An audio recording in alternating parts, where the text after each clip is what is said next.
40% of the dollars in circulation today were created after the pandemic. If you didn't get a 40% raise, you're drowning. You can't save in America because the money is rotten. I felt like the system was very, very unfair. And I realized that I had been complaining about the symptoms, but I never took the time to actually dig into what is the problem and what caused the problem. There is a solution, and it's a very hopeful one. Why don't we have a neutral asset that people can save in, that no one can have a monopoly over, that no one can manipulate? Anyone, no matter where they are, can start to accumulate little bits of Bitcoin that no one can inflate, no one can debase, no one can take from them. And I want people finding Bitcoin as a tool and finding hope that gives them some relief for all the hard work that they're probably doing. Today, I'm excited to welcome Natalie Brunell to the podcast. Natalie is a Bitcoin educator, award-winning journalist, host of Coin Stories, and author of Bitcoin is for Everyone. Welcome to the Bitcoin Edge, Natalie. Oh, thank you so much for having me. I really appreciate it. It's great to see you. I've been looking forward to chatting with you. And I know many people have heard your story, but for those who haven't, tell us a little bit about yourself and what led you to Bitcoin. Sure. So I'm not sure how far back you want me to start, but I do like to mention that I'm a first-generation immigrant from Poland because I think a seed was planted very young for me to eventually appreciate Bitcoin. My parents grew up under communism in Eastern Europe, and they wanted to come to the U.S. in pursuit of the American dream. And so I saw them work very, very hard. The American dream is something that really spoke to me when I was young. I thought that if you just work hard, you can achieve whatever you want. But then that dream started to fade away because when I went to college, my parents really suffered in the great financial crisis. They had just bought a home, and my mom took out a home equity loan to try to start a business. And then the bubble popped and they lost everything. They filed for bankruptcy. And it was just so tough to see my parents, who had worked so hard and played by the rules, really get crushed and start to have to start over. And so I graduated from college into a career of journalism, really with this fire lit under me to pursue truth and to pursue justice and accountability for what I saw to be a lot of corruption. I mean, the people at the top getting bailed out and the people who had homes lose them, the average taxpayer, hardworking family. And so I felt like the system was very, very unfair. But what I didn't realize until I finally was exposed to Bitcoin about 7-8 years later is that it's the system that's so broken. It's the money that we have truly corrupted. And there is a solution, and it's a very hopeful one. And so I just went on this very fascinating journey of really having to appreciate and understand how our financial system works, what money actually is, and why Bitcoin is such a fantastic solution that offers hope. So that's sort of my backstory. And I ended up podcasting. I'm an accidental entrepreneur, so grateful that I have this media platform. And my goal is to just educate as many people as possible. And what was it actually that led you to Bitcoin?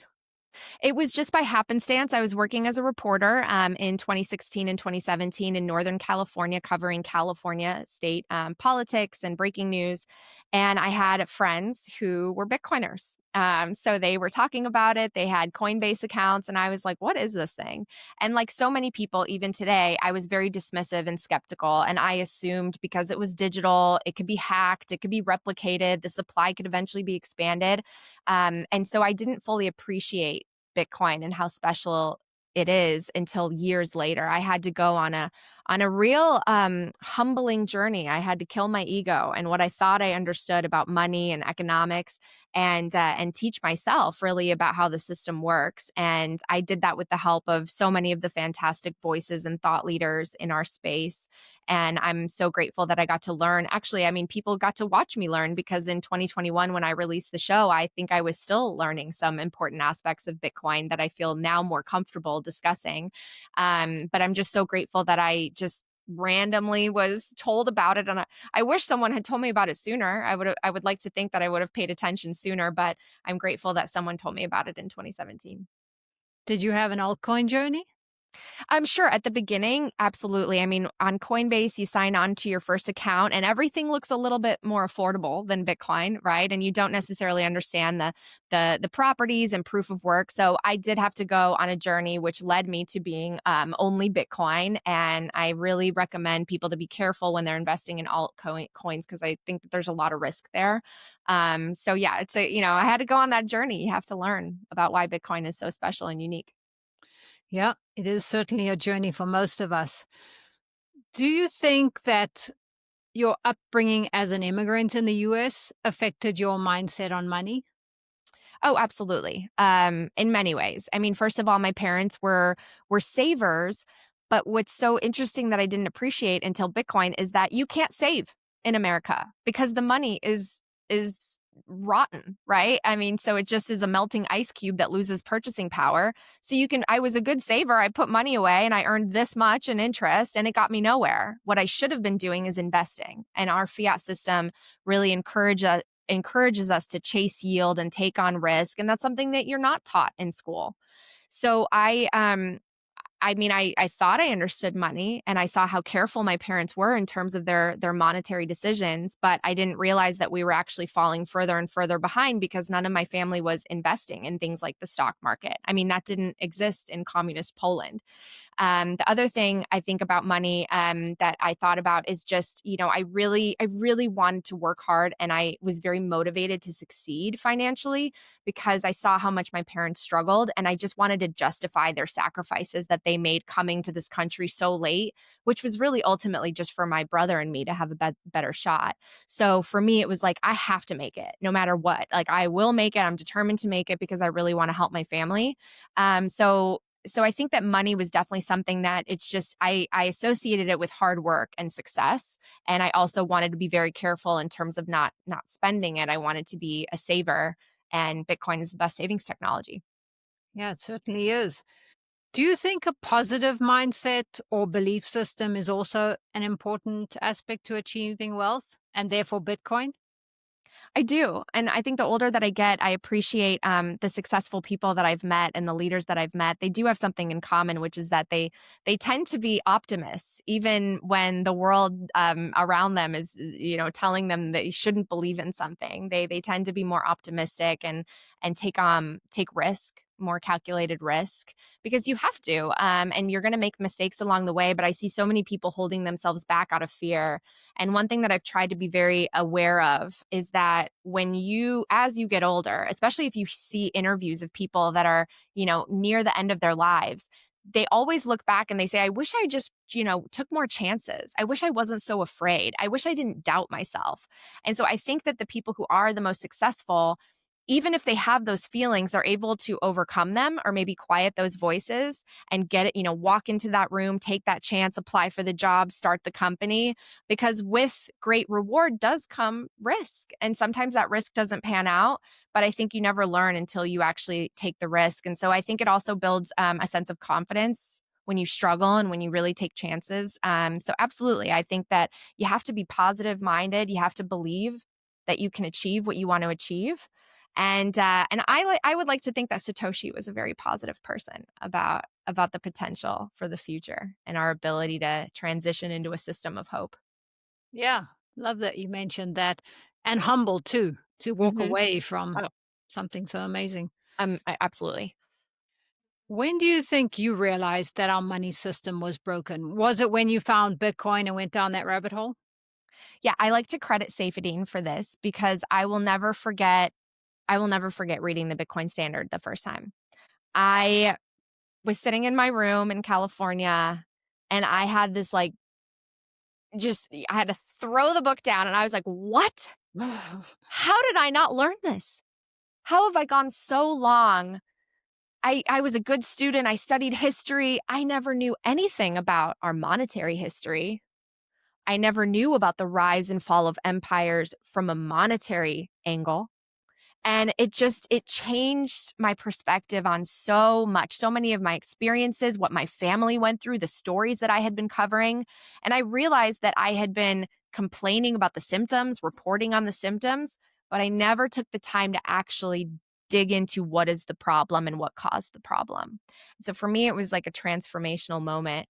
And then I had to learn everything. I had to go on the full journey and read every book I could.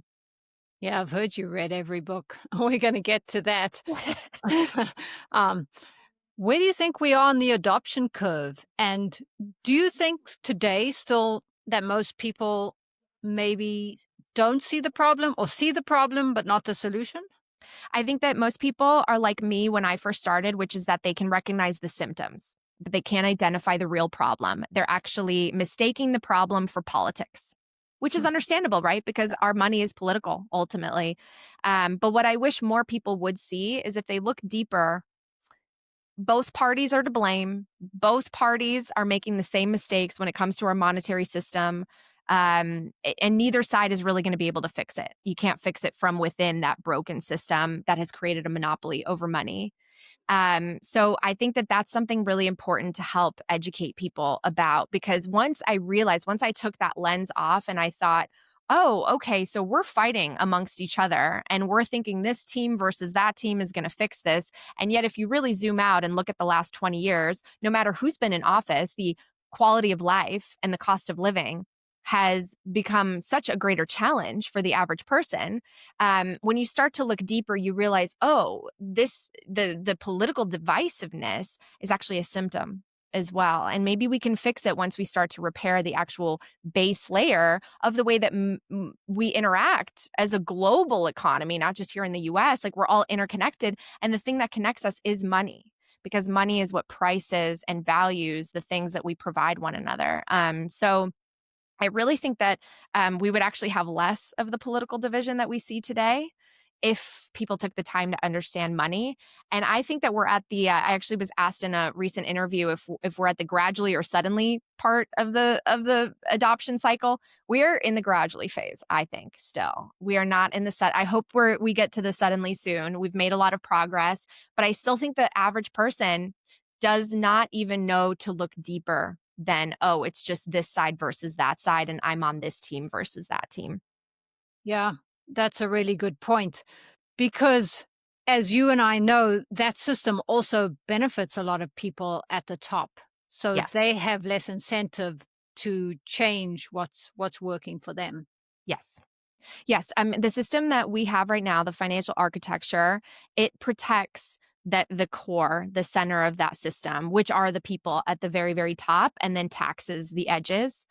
It protects the incumbents and socializes the losses. And it makes it very, very hard for people to catch up, especially once we get to this point where we have such a chasm and such a wealth divide and a disparity between the haves and the have-nots, because the working class feels like they played by the rules. They worked really, really hard. They got the degrees. Where is the sense of empowerment economically? Where is the prosperity that they were expecting? It's not there, but they see it. They see it in just a few people. And I think social media, a lot of people blame social media for things today. And I see it as a tool. I see it as, if you're a happy person, you're going to use it for good. If you're in a frustrated, resentful, negative place, you might use it as a tool to spew out that negativity and blame other people and, find scapegoats. And I think that that's the danger of social media, because we are in this time of rising angst and political instability and populism. And so people are ready to vent those frustrations and find someone to blame, rather than digging a little deeper about, well, why were these people able to accumulate all these assets? Why is there a walled garden around capital accumulation reserved for just a few people who are, again, at the core of that financial architecture, and they will protect the plumbing at all cost at the expense of the majority of the people outside of it who helped create the value, who helped bring about all that prosperity. And so I really understand why there's this growing sense of economic resentment, a disillusionment with capitalism, a disillusionment with whether the American dream is within reach. And I think this is precisely why Bitcoin is so powerful and effective and so important of a message to share with everyone, because the thing that would help the average person the most is being able to have a seat at the table of capital accumulation, of economic empowerment. And there's no form of capital, no form of money that's easier and more accessible to everyone, no matter where they are, than Bitcoin, right? It's not easy to buy a fraction of a beachfront property that will hopefully appreciate, in Miami or something. It's not easy to maybe be in the developing world and purchase shares of Apple stock, but anyone, no matter where they are, can take whatever fiat currency they transact in and start to accumulate little bits of Bitcoin that no one can inflate, no one can debase, no one can take from them. And I think that that's incredibly empowering, and that's where the opportunity really is. Yeah, that's an amazing message. So would you say that is your message and your mission to help the middle class and working class people realize that just saving in Bitcoin, they don't have to invest in anything, but just saving in Bitcoin can be a game changer for them? Yes, because this is going back to this idea of saving versus investing. Why does it have to be so hard to just maintain the purchasing power of what you exchange your time and energy for? We all exchange our time and energy for money, and that money right now can be printed out of thin air without our permission by people at the top that we don't even elect. And that's where I think the problem is. Why don't we have a neutral asset that people can save in, that no one can have a monopoly over, that no one can manipulate? That no one has a special advantage. You could be the executive in the boardroom and you have no special place at the table when it comes to Bitcoin than a person in an emerging market. And I think that that's amazing. It's an equalizer in so many ways. And so I think that we just need to get that message out broadly. I see it as my calling to empower the average person, because I do think that a society that is so top heavy in terms of wealth, we have this K shaped economy, and we have so few people in that haves category and so many people feeling behind and frustrated. Um, that's not a healthy society. That is a society in which I think cooperation breaks down, hope breaks down. And we see this in the statistics. Like, hope is at all time lows, especially when it comes to young people. I think that that breaks down the moral fabric of a society. And it makes us feel like we're in survival mode. And when you're in survival mode, you can't think about your neighbor. You can't think about 10 years from now. You're in the here and now. What are you going to do to survive? I think that the fiat system encourages short-term thinking and grift and some of our worst, most base, human instincts and behaviors. And I think a system of hard money, a system of digital capital, a system of pristine monetary technology and savings technology like Bitcoin allows us to drop our time preference and really think about the future, which allows us to think more about each other, how we can offer value, how we can be of service. That's the world I want to live in. That's the world that creates abundance. Yeah, I really love that. How do we get more people to see that? Do you think it happens one person at a time and that's just getting the message out is part of the journey? That's the challenge, right? That's one of the reasons why I wrote the book. We've reached so many people, we've made such progress, and yet we have so many millions, billions really to reach. And so I wanted to lend my voice, because the most helpful thing I think is just meeting people where they are and acknowledging their pain points. So the way that I tried to write my book is really like, okay, let's level with each other here. We know that there's a problem. Let's go over some of the symptoms, the ways that we experience the problem, and so that you and I both know where we're at. And then let's break down, like, how did we get here? Where did this problem come from? Let's talk about like what money actually is, how the banking system works, and what the properties of great money would be that allows you to save for the future. And so that's the kind of journey that I take the reader on in Bitcoin is for Everyone, because I think that you just have to start with people appreciating what the problem really is so that they can then look at the solution and say, hey, I actually think that this might be it. And then get excited about that. And then that takes them on the journey from there. Because as you know, Bitcoin's like a never ending journey of learning. It certainly is. Holding your Bitcoin in self custody is an important step towards self sovereignty, but writing your seed phrase on paper is risky. Paper can burn, fade, or get lost. MICROSEED helps you stamp your seed phrase onto a small steel washer. Buy the device once and use it forever. I love it. It's durable, precise, and easy to transport. Use my link below for 5% off. Now, back to the show. And I heard that in your book, you use a lot of personal stories and Yeah. real people stories, which I'm looking really forward to. That helps. Yeah. What are one of your favorite personal stories that you included? Well, I share a little bit about my own journey because I really do relate to people who come to Bitcoin with such skepticism and they're ready to just dismiss it. And I urge people to just take a closer look, take a second look, especially at the problems that are going on. So I share stories about my family because, again, my parents grew up under communism, and in that world. There is no economic freedom and there was no sense of social mobility. And ultimately, there wasn't hope, which is why so many people wanted to flee, which is why my parents gave up everything and came to a country where they didn't know the language and they had to start over and basically sacrifice so much.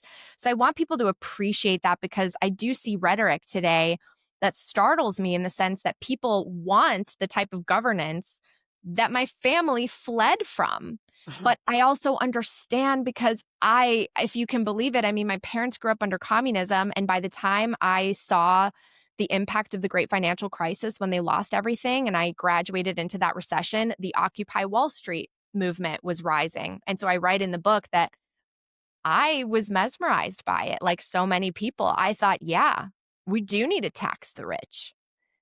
The political actors will help come save us from this. And I, like so many people, I mistook capitalism for what we actually have, which is financialization, corporatism. I think that we just don't understand some of these words anymore. And I wanted to just show people that I was there too. And I shared some of the stories of what my parents experienced and grandparents experienced under oppression in communism.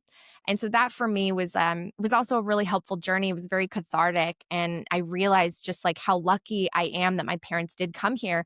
And I see why so many people are willing to sacrifice everything to be able to come here because America, we call it the American dream, but it's something so universal that we all, I think, strive for a world where it doesn't matter where you come from, whether you're born rich or poor, you have opportunity before you to create the life you want to create. And I think we've lost hope in that here and in many places because the money is so broken. And so it was very personal for me because I feel like I now have come to a place where I understand thanks to Bitcoin. And so I need to share that message with as many people as possible because I know there's so many people who can relate. Yeah, there certainly are. I've heard so many stories similar. I really love your newsletter. And in your latest newsletter, you write about the Trump tariffs, the stimulus checks, which that's a whole nother story, and the 50-year mortgages, Yeah. and much more. You say that the money printer is about to restart while Bitcoin fundamentals stay strong. Tell us a little bit about this. Yeah, I mean, we we went through a quantitative tightening cycle where the Fed was trying to shrink its balance sheet, which resulted in companies like Nvidia having a $5 trillion market cap and stocks at an all-time high, right? Like this is the state of the world. We are shrinking the balance sheet and being more, tightening our belts. And yet these companies are worth trillions of more than the GDP of some countries. So there is a really deep imbalance. And I think that we don't even know what value is anymore. But we do know one thing, and that is that in a debt based economy, they have to keep it liquid and functioning. They have to keep the money printer going. We've been running multi-trillion-dollar fiscal deficits.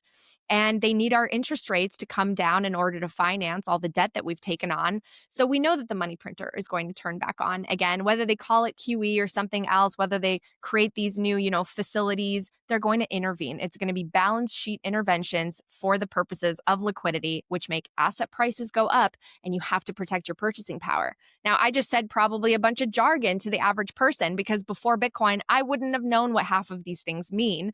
And that's why I'm like so frustrated with the level of financial literacy that schools offer us because people need to understand this. The banks and the people that are closest to the money printer benefit. There is a real Cantillon effect that takes place. And if you don't take the money that you earn and try to acquire hard assets, try to acquire capital, try to get Bitcoin, which I think is the best form of those, you're going to be increasingly further and further behind. And when you get further behind, what do? You cry out for help.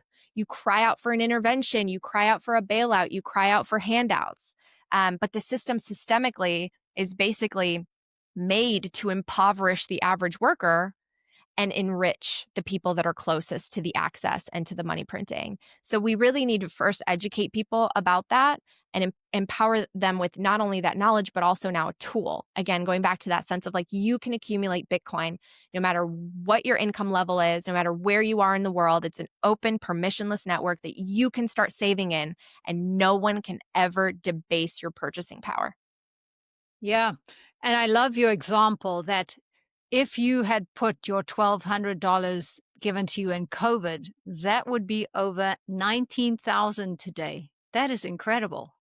Yeah, very few investments would have outperformed Bitcoin. Bitcoin's done very well over the last 5 years after the money printer went crazy in the pandemic. I like to remind people, I mentioned this in the book, 40% of the dollars in circulation today were created after the pandemic. I mean, think about that. If you didn't get a 40% raise, which who did? You're drowning. Like you're drowning, right? And I think that there's so much, there's this illusion that you're doing okay, an illusion of wealth. Oh, well, my house went up in value, so I'm fine. Oh, well, I have the stocks. Well, look at how much they've expanded the money supply by. And now let's change that yardstick. Let's price things in Bitcoin because everything's pretty much gone down when you start to price things in Bitcoin. And that's, I think, something that really starts to wake people up because even the sophisticated investors, right? They're, oh, I've been in the S&P 500 and I have my shares of XYZ. Well, let's compare that to Bitcoin. Let's compare that to how much the monetary supply has expanded. And then you start to realize, oh, wait, I'm maybe not actually that far ahead. I'm maybe just treading water or maybe I'm behind. And again, goes back to Bitcoin being that tool of being able to outpace the monetary expansion and the inflation. It serves as a debasement hedge and allows the average person to protect their purchasing power. Yeah. One of the best ways to do that is pricing houses in Bitcoin. When we Yes, look at that, it's amazing to see because when a house is over 1 million, many people think I can't afford it. But if you're saving in Bitcoin, when a exactly. house comes down to 1 Bitcoin, maybe you can. Well, exactly. And I wrote that in the newsletter because today they're trying to find all these creative ways to make housing affordability possible again. And within the debt based system, you really can't, right? They're offering 50-year mortgages. So they want you to be a debt slave. And ultimately, you're going to owe double what you would have owed on the home with a 30-year mortgage. Now, I know that there are some Bitcoiners who are like, hey, I'll take that deal any day. I'll short the currency, let them give me the money that they're going to have to inflate away. And I'll use it to maybe buy Bitcoin. Like, it would be great to buy Bitcoin with a with a 50-year mortgage. But I do think for the average person, it just traps them in the system. And it's not the real solution. The real solution is to allow housing prices to fall, which they can't, right? That would just create a crisis. But in Bitcoin terms, they are falling. So if you start accumulating Bitcoin, the prices went from being like 2,000 Bitcoin for a home to a couple hundred to now maybe 10, and it's going to go lower and lower. So the best savings technology and yardstick to use, unit of account, is Bitcoin. Yeah, absolutely. So a lot of men you've interviewed and me also have been really bullish on Bitcoin this cycle, which is understandable. We have so many headwinds. I was a little less bullish and I think you were too. Do you find there's a difference between how men and women approach Bitcoin? I mean, I just speaking from personal experience and my close friends, my peer group, I feel like women are just a little bit more conservative when it comes to how they spend their money. And they want to make sure to do their homework and they don't want to trade in and out and speculate and gamble. So I think that women are just more cautiously optimistic. And that's certainly the way that I've been with Bitcoin. I see these massive, wild price predictions and I'm like, okay, I hope you're right. I'm going to take the under. I always take the under because I like to be prepared. And maybe that's also my background of my immigrant story and the loss that my family experienced. But I always like to take the under. And I do think, it's a long journey. A lot of us are sitting here waiting for Bitcoin to hit 1 million overnight. That would be a very scary world if that were happening. I don't want to be in a position where Bitcoin is seen as something that people are buying out of panic because they're trying to flee the sinking ship and oh my God, everyone's like scared out of their minds. Because I think that also in that world, we risk having people resent Bitcoiners right? The people that sort of got on the ark early or got on the life raft early. I don't want that.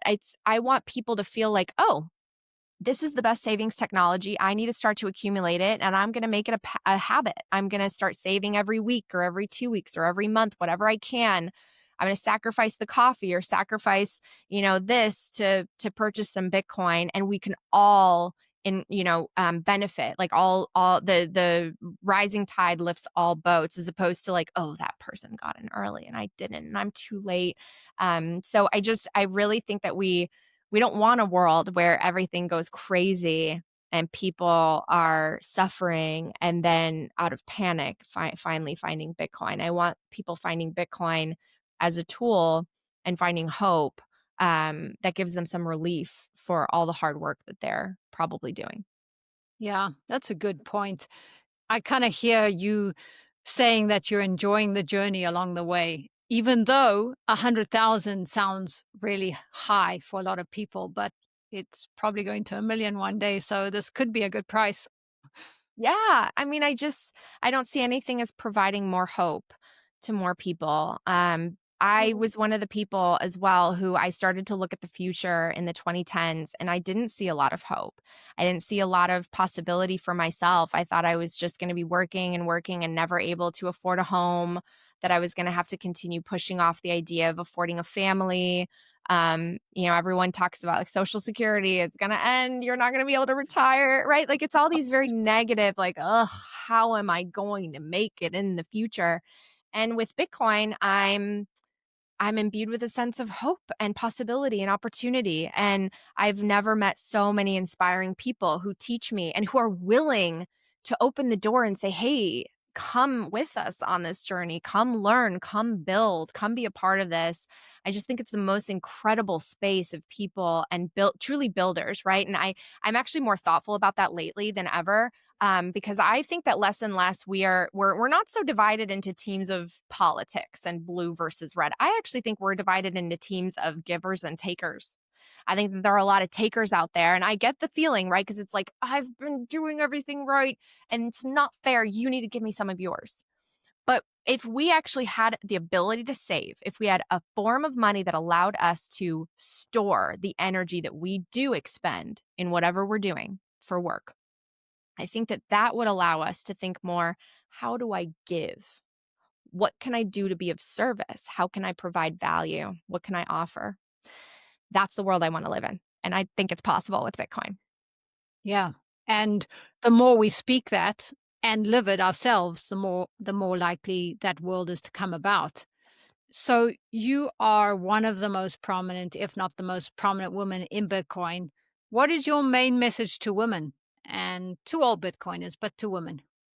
Well, first of all, I don't see myself as that, but thank you. That's very kind. I just want to encourage other women. I am someone who, I've mentioned this before, like I grew up with such a loving mom. I'm so lucky. She was my best friend and she still is. And I love being around women, and my mom always wanted me to be supportive of other women, like encourage other women. It's not a competition. I think that women tend to get a little bit competitive with each other, or they think, they've got to be just in the guys club, and that's it. Like, I actually think that women are so special, so uniquely different, so powerful in the way that they communicate, they nurture the things that they care about.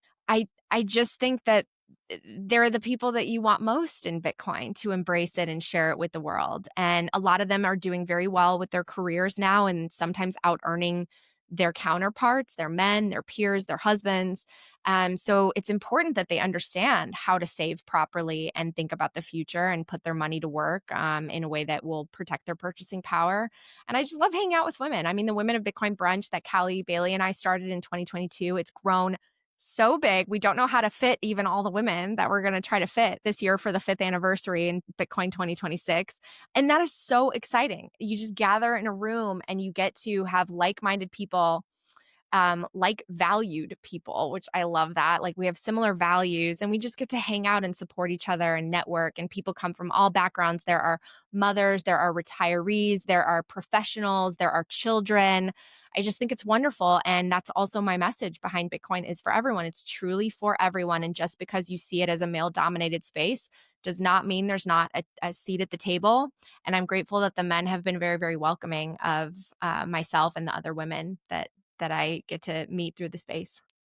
Yeah, that's a wonderful thing you do. And Bitcoin inspires many people to change in different ways. We've heard about people becoming healthier and many other ways. Just go down deeper the rabbit hole. But do you also think there's a spiritual side to Bitcoin? Oh yeah, I mean, absolutely. I've explored it certainly. I recommend people watch the movie God Bless Bitcoin. I loved being a part of that film. I think that it really comes down to the human experience. I do, and spirituality is so personal to everyone. Some people find spirituality through religion. Some people find spirituality through meditation. I've met some of the most brilliant science-minded people who know everything possible about physics and the known universe, and they're passionate about Bitcoin. I mean, I find that to be really just a beautifully interesting rabbit hole of itself. And like I think that again, like we're all on journeys and those journeys are informed by our backgrounds, our childhoods, our experiences. And I just think that it's really fascinating that Bitcoin touches on so many of these very human elements. It makes you think about trust, makes you think about time.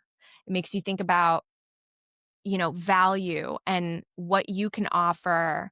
If it makes you think about greed, it like turns greed on its head, right? Like it's self-interest to the benefit of everyone. So I just think that there are so many things that come together with Bitcoin that send you on like a very powerful personal journey. And I think it just manifests in people in different ways. And energy, the energy component, right? We're all energy and Bitcoin is energy. I love that too. I mean, I can talk about that stuff for days. It's fascinating. Yeah. I I really love that side too, and I love that you said that people are givers and takers rather than I think people see that they are one side of the political spectrum or the other, but really it might come down to that.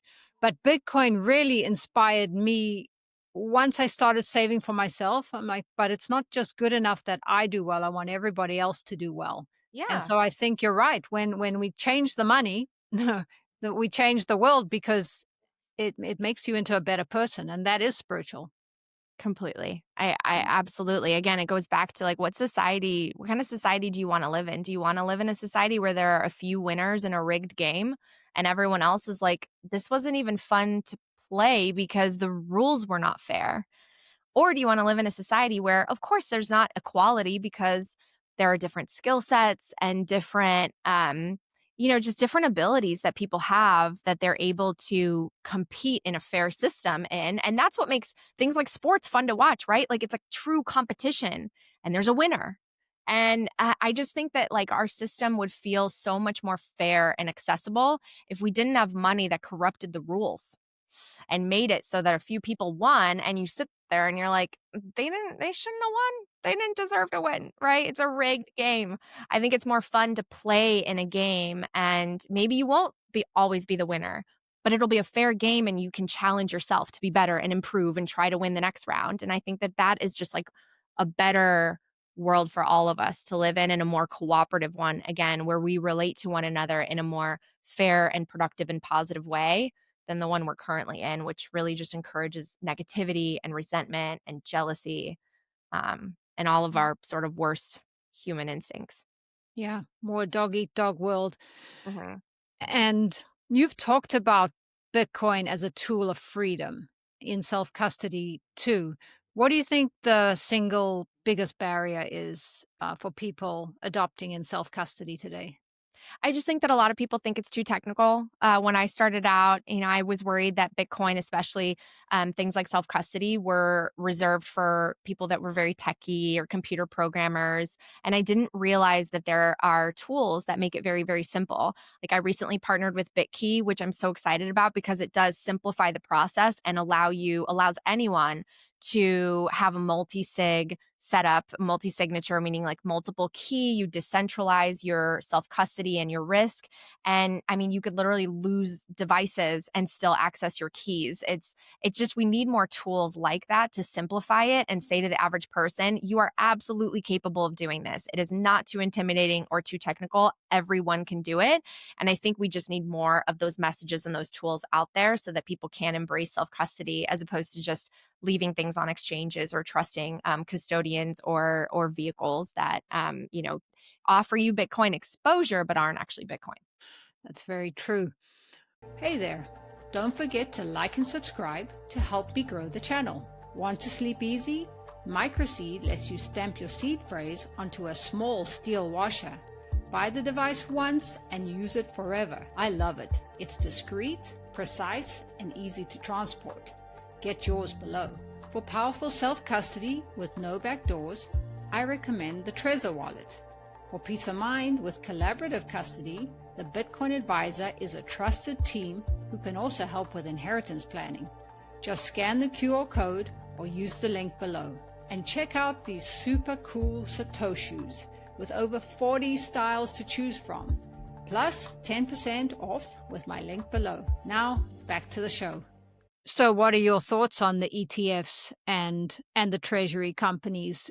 Do you see them having a place maybe in retirement accounts? Absolutely. So I'm a huge proponent of a free market, like a truly free market, because I don't believe we've had one. I want value to accrue where it actually deserves to be, where it's actually created. And we don't really see that. But with tools and avenues and vehicles like Bitcoin equities and Bitcoin ETFs, I think we allow more people to start to get on those on ramps to having Bitcoin. I think that they're great starting points as well. There are a lot of firms and investors and advisors who can't allocate to spot Bitcoin. They have mandates that can only, that prohibit them from investing in anything except for credit instruments or equities. And so these vehicles allow for them to be able to have Bitcoin exposure. So I think they're great starting points, or they're great, applications for Bitcoin exposure for companies that can't purchase spot Bitcoin at this time, or for people who can't. So, I mean, I personally am an advocate for self custody. If anyone who watches my content, they know that.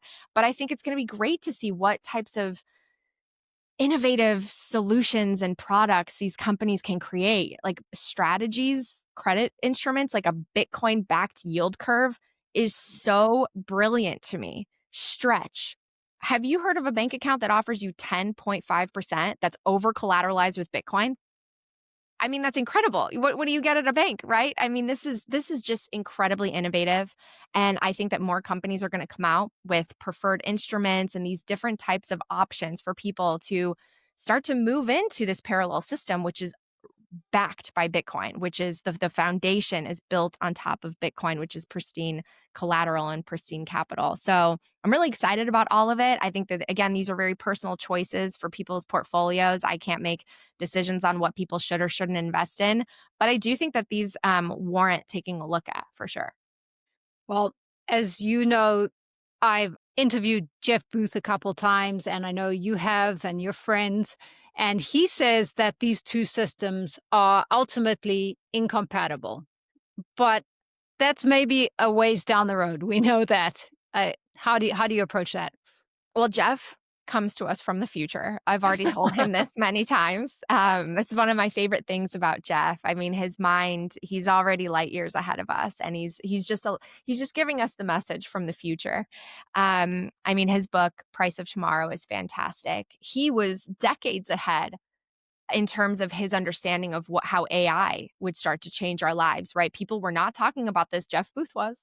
And I'm so grateful. He actually was one of the early readers of my Bitcoin book, and he offered feedback, and he's just so brilliant in how he describes inflation versus deflation, and he sees this as this transition, a massive paradigm shift that we're going to move into the Bitcoin standard in the Bitcoin world.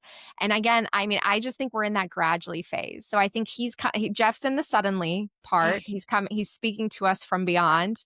And I think we have a lot of responsibility and a lot of important choices ahead of us, because we do have this incredible opportunity to embrace Bitcoin, to make sure that it is a tool of freedom, that we have our privacy protected, our ability to have property rights, our ability to transact with one another. We have some work ahead of us, right? And we have to educate policymakers, and we have to ensure that Bitcoin is the system that we want it to be, as opposed to something that looks a little bit similar to the old system that we don't really like so much. Yeah, I like you said that. That's a more light way to look at it. It's from the future. I like that.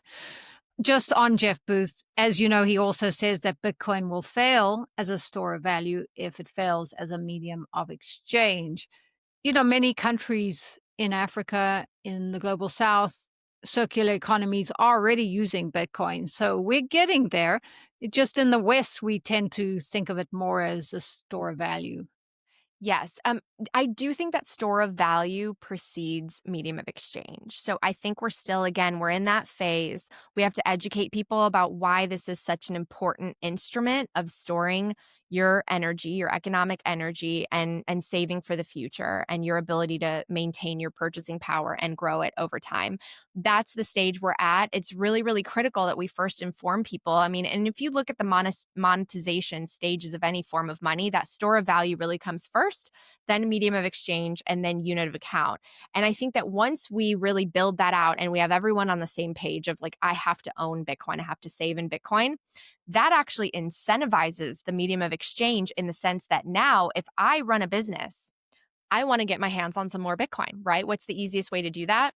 Offer my goods and services in Bitcoin. You can pay for it. Maybe you can even get a discount if you pay for Bitcoin. I want to get some of your Bitcoin, right? So I think that we first have to really establish an ingrained store of value. And then organically, I think we will see more incentives for people exchanging Bitcoin more and more, maybe in micro amounts and smaller amounts. Hopefully, will someday be in SATOSHEES, um, and encourage people, because that's the only way that you're going to be able to accumulate Bitcoin. Is like, I have to offer you something for you to part ways with your Bitcoin, and I think that gets us to the medium of exchange and beyond. Yeah, well, that's a great answer. I have to say, your knowledge is incredible. And I know you've interviewed a lot of incredible Bitcoiners, almost all of them. Have you had some really aha moments from those interviews that you can think of?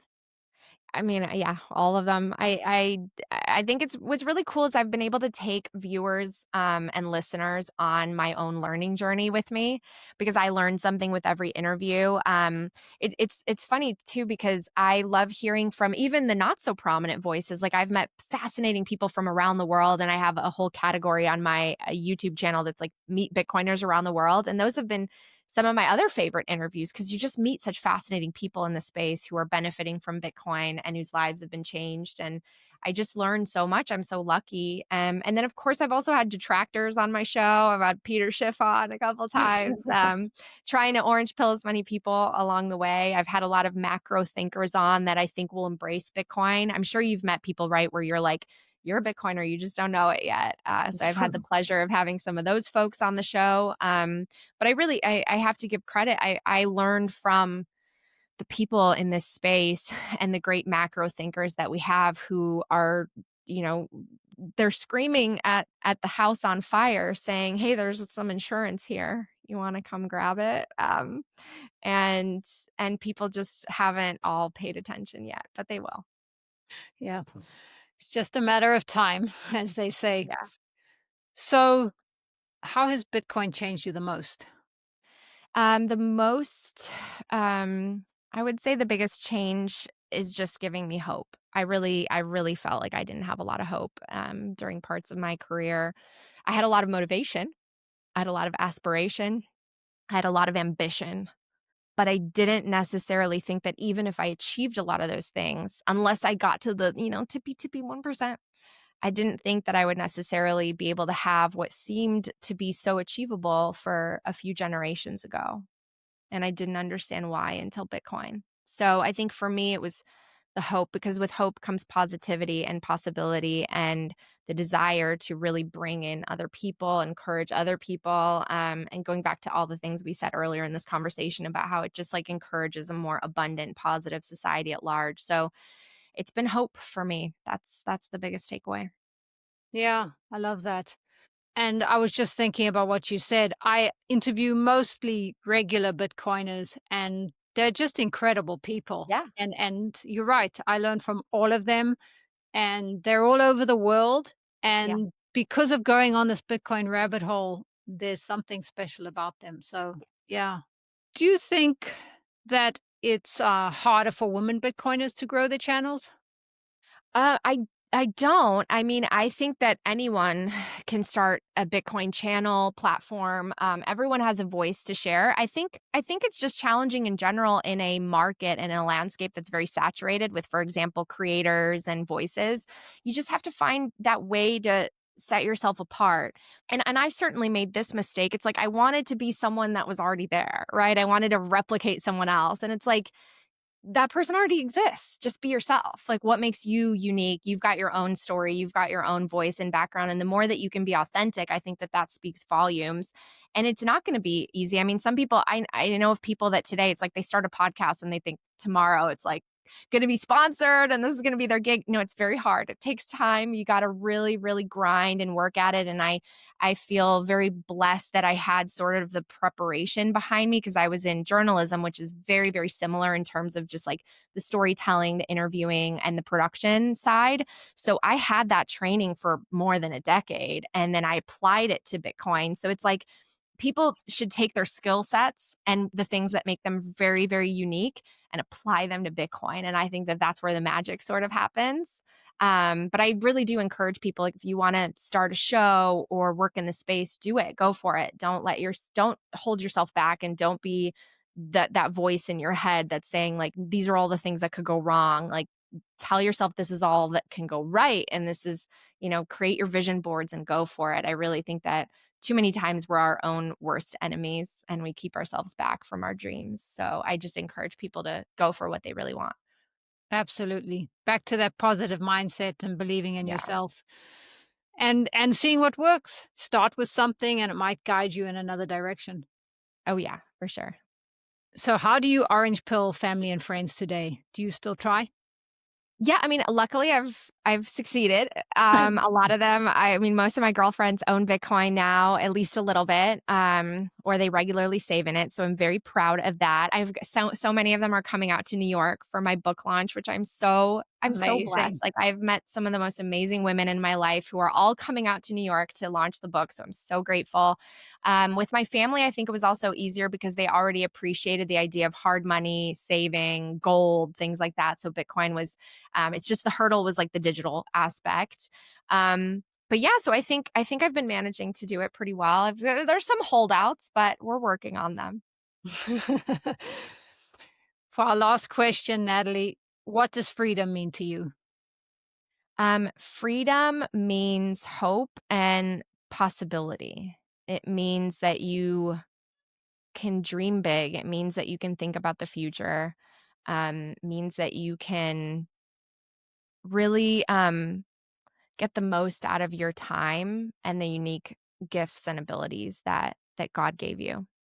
And I think that we really need more people to feel free. And a lot of people feel like they're entrapped. Like they're trapped in a system that has kept them down and made them feel powerless even when they've done everything right. And Bitcoin is a tool to help them break out of that system. And that's why everyone needs the message. Absolutely. I love that. Where can people find you? Well, I have my show, Coin Stories, which comes out twice a week. The news block segment, which is a 10-minute just in the time it takes to mine a block, your news update for the week, and then at least one interview per week that I share. And my book, Bitcoin is for Everyone. Please share it. It makes a great holiday gift. So get it for all the people who are skeptics or newbies to Bitcoin. And thank you so much for having me. I really appreciate it. Thank you so much for joining me. Everybody, go out and get Natalie's book. I can't wait to read it, and I'll post links below. Thank you.